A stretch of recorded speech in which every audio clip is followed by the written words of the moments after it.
güzel gün bugün, təbiət gönül açır, sevgi dolu qəlbin yenə səni danışır. Cingildəsin qulaqların, cingildəsin qulaqların. Sevgim coşup taşır, seller sular kimi, bu dağları sarıyan sarmaşıklar kimi. Məni sara qollarım, məni sara qollarım. Yadıma düşmüsən yenə narın, səni xatırladır qoxusu bu baharın. Çırpınır sinəmdə o eşkin həyəcanı, yenə də səninəm, yenə sənin yarım. Yadıma düşmüsən yenə narın, səni xatırladır qoxusu bu baharın. Çırpınır sinəmdə o eşkin həyəcanı, yenə də səninəm, yenə sənin yarım.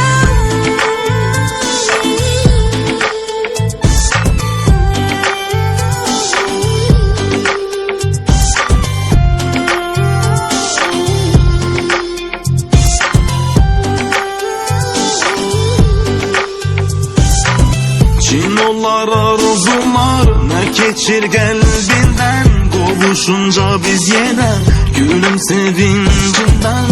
İslanır yanaqların, islanır yanaqların.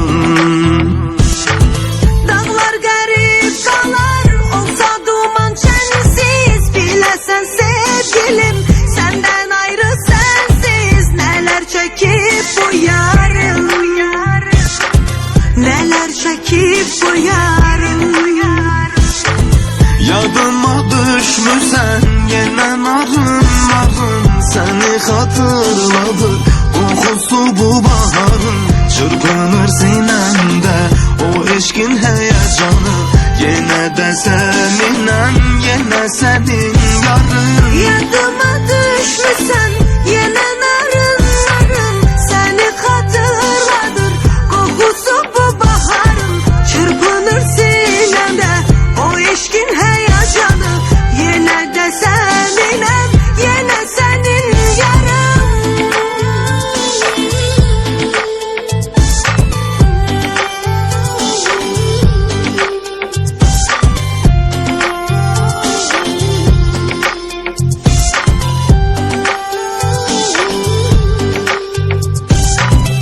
İkimizin də bir arzusu var indi, xatiri bu eşkin ah necə şirindi.